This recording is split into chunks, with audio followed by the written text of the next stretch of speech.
There are three types of variation about a regression line: total variation, explained variation, and unexplained variation. We're going to use this data set of passing yards and points scored to go through these. Here is the scatter plot and the regression line for this data, with the equation of the line being y hat equals 0.0753 times x plus 11.313.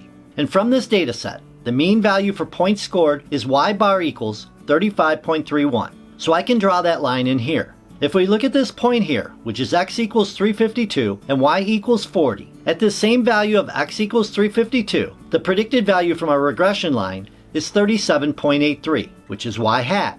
And at the x value of 352, the y bar value is 35.31. The total deviation is the distance here from the actual y value to the y bar value. The unexplained deviation is the distance here from the actual y value to y hat, the predicted y value. And the explained deviation is the distance here from y hat, the predicted y value, to the y bar value. And the total variation is equal to the sum of y minus y bar squared. The explained variation is the sum of y hat minus y bar squared, and the unexplained variation is the sum of y minus y hat squared.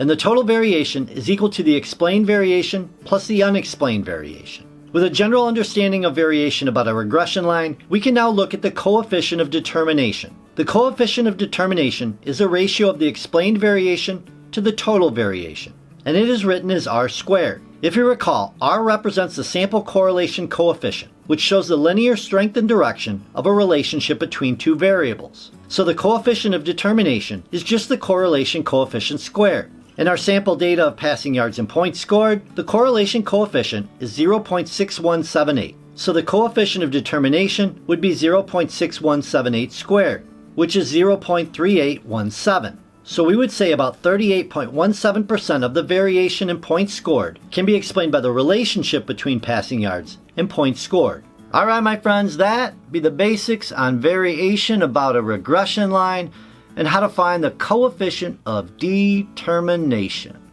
Hopefully this video helped you out. I do have more videos right there for you. Till next time, I am out of here.